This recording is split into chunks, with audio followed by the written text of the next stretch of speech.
Welcome to the BTEC Higher Nationals in Business update for 2021. My name is Isabel Glenn. I am the Curriculum Subject Lead for the qualifications, and I'm delighted to introduce you to the new Higher Nationals in Business that have been revalidated for First Teach from 1st of September 2021. So throughout the Higher Nationals review and development process, we have engaged with various stakeholders, including employers, colleges, students, professional bodies, and this is in the UK and internationally as well, and they are involved at every stage of the process in the curriculum development of the qualification. We have the stakeholder advisory group that steer and direct the curriculum development in the initial stages. And then we have stakeholders, including individuals from colleges that are already teaching and delivering the qualifications to review and update and write new units for us. And we also have colleges and universities and employers and some of the professional bodies completing external reviewing of the units once they have been updated and written. They then go out to centre and student focus groups, and we have had UK and international representation at both groups, reviewing the content, and then it goes forward to our validation panel to validate. So what's new in the qualifications? Well, these qualifications are all about preparing students for employment. This is what we've really built in to the development for the revalidation. We've enhanced visibility of employability skills and routes to employment, mapped obviously through our specialist routes at level 5, and content has not only been aligned to professional body qualifications, but also with reference to professional body competency frameworks and industry standards. So we still have our professional body recognition for the qualifications. In the new qualification, in the new specification, we have a new agreement actually for the marketing pathway with the Digital Marketing Institute, and they are offering membership and dual certification to our HN students on the level 5 marketing pathway. We've built in much more work-related learning through the application of practical learning outcomes. We now have students applying their learning throughout the specialist routes and throughout the unit delivery, such as producing a media plan or delivering a social media campaign or producing a business plan, creating financial statements. So we've really made sure that all the units now have the practical learning aspect. In terms of essential content, you will find that we are referring to particular job roles and the opportunities, the career opportunities that are available in different sectors, and including the roles and responsibilities and the competencies and the skill sets that would be required for those particular roles. And we've built that also into our unit descriptors to provide context and sector-specific requirements. Curriculum content's been aligned to occupational standards for the higher apprenticeships, and we map directly across to several of those, including the accounting technician at level 4 and the HR consultant partner standard at level 5, as well as the operations departmental manager at level 5 as well. And you will find details of that in the front section of the programme specification. We've really embedded the digital business throughout the curriculum as well, and supporting the need for producing graduates that will have acquired those digital skills necessary to meet current and future demand for a digital skilled workforce, and that's through the development of new units both at level 4 and 5. So what are the key differences then? At level 4, we've increased the number of optional units. We've gone from allowing 4 optional units to a choice of 7 optional units. So you've got much more choice and flexibility to choose from. And these units are about not just giving more choice, but enhancing skills development. So we have numeracy and data analysis skills being developed through the business data and numerical skills unit, which is new at level 4. We have the digital skills being developed through the digital business in practice unit at level 4, and reflective practice in the professional identity and practice unit. Significant changes have been made in titles, learning outcomes and essential content for units. For example, Unit 2, Marketing Essentials, is now known as Marketing Processes and Planning and has 4 learning outcomes, and it's not just the marketing plan now, but it's also about a media plan to support a marketing plan included in that unit.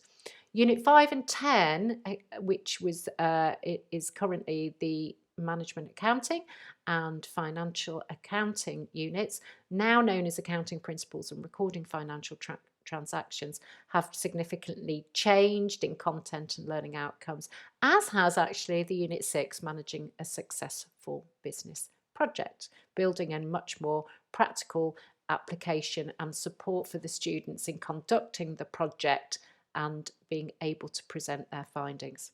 We've included a new core unit, Unit 4, Leadership and Management. This replaces Management and Operations unit, Unit 4, but the Operations Management is still available to you in the optional choice of units as well. New units to support the development of digital skills, as I've mentioned earlier, are Digital Business in Practice and Business Data and Numerical Skills. In terms of supporting students with skills required for completing their assessment, we've really focused on the technical skills and having that visible within the essential content, so tutors will be able to deliver it in terms of how to produce a spreadsheet, for example an Excel spreadsheet for presenting financial data, or how to interpret and analyse data using visual tools to present information, and how to negotiate and pitch a business idea. Key differences at level 5. We've increased flexibility, you'll be pleased to hear, in terms of the specialist units, which now can be applied as optional units in general and specialist pathway structures. We have a new procurement and supply chain management pathway, which replaces the operations management pathway. We also have a new and improved marketing pathway, new unit, marketing insights and analytics, we've also got the revised content in the digital marketing and the integrated marketing communications units to really embed and update that digital application and skills development for the students. We've introduced a new unit in the business management pathway, the principles of operations management, and that replaces the operations and project management unit that is currently in the pathway.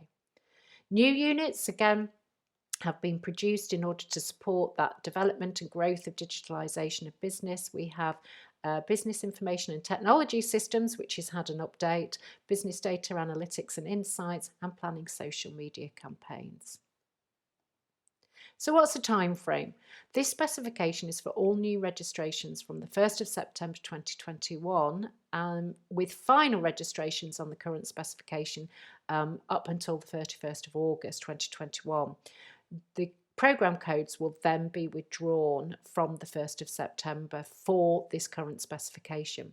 If you have existing registrations on the Higher National Certificate prior to the 1st of September 2021 that require top-up or transfer to the HND, they will remain on the current specification delivery to continue with their studies, but registrations will have to be made manually by our Pearson exams officers, as the old programmes will have been withdrawn in your system.